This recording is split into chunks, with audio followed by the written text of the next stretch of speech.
Good evening Guntur. మా ఊరు గుంటూరులో ఇలాంటి ఫంక్షన్ జరగడం చాలా గొప్ప విషయం. చాలా సంతోషంగా ఉంది నాకు వ్యక్తిగతంగా. ఈ ఫంక్షన్ ఇలా ఇక్కడ ఏర్పాటు చేసినందుకు మా చిన్నబాబు గారికి, త్రివిక్రమ్ గారికి, మహేష్ బాబు గారికి ధన్యవాదాలు మనస్ఫూర్తిగా వ్యక్తిగతంగా. ఏం చెప్పాలి, రమణ గారి దెబ్బ ఈ పండగకి అబ్బా అనిపించబోతోంది. మిమ్మల్ని అందరినీ చూస్తుంటే ఇంకా ఇంకా ఉత్సాహంగా మాట్లాడాలనిపిస్తుంది. ఒకే ఒక మాట చెప్తాను. ఈ సినిమాలో ఉన్నటువంటి అంటే ముఖ్యంగా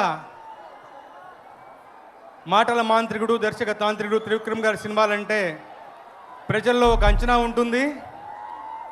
అలవై కుటుంబం తర్వాత, అరవింద సమేత తర్వాత అంచనా మరింతగా పెరిగింది.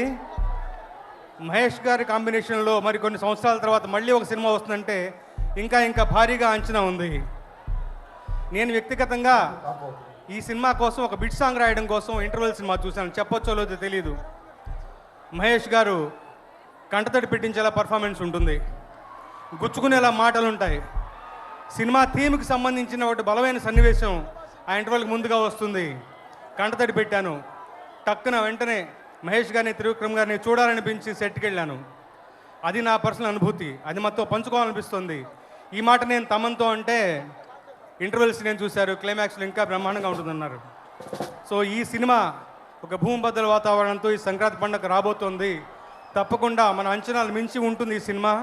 త్రివిక్రమ్ గారు అంటే కథనం ఉంటుంది. మహేష్ గారు చాలా రోజుల తర్వాత ఒక మంచి మాస్గా చేసినటువంటి ఒక క్యారెక్టరేషను. మీకు ఆ కుర్చీ మడతపెట్టి పాట చూసి తెలుస్తుంది ఆయన ఏ రకంగా ఉద్యమించి సినిమా కోసం మిమ్మల్ని అలరించడం కోసం ఆయన ఎంత ఎక్స్ట్రా ఎఫర్ట్ పెట్టారో, ఎంత ఉద్యుక్తులై ఉన్నారో, ఎంతగా డిటర్మిన్డ్గా చేశారో మీకు తెలుస్తుంది. ఈ సినిమాలో 4 పాటలు రాశాను. ఇప్పుడు మనం విన్న పాట ఓ బేబీ, తర్వాత ఇంకా రిలీజ్ కానీ ఒక పాట ఉంటుంది, అది ఇంకా బ్రహ్మాండంగా ఉంటుంది. ఈ రకంగా ఒక ఫుల్ ఆల్బమ్ నాతో రాయించినందుకు దర్శకులకి, త్రివిక్రమ్ గారికి, మహేష్ గారికి, మా తమనికి కృతజ్ఞతలు చెప్తూ సభాముఖంగా ఎక్కువ టైం తీసుకోకుండా మీ అందరితో పాటు 12వ తారీఖు పండుగ సినిమా రిలీజ్ కోసం ఎదురు చూస్తాను. First day first show me అందరితో పాటు సినిమా చూస్తాను. మరొకసారి మన గుంటూరు ప్రేక్షకులందరికీ కూడా ధన్యవాదాలు. Good night. Good night. Thank you sir, thank you so much.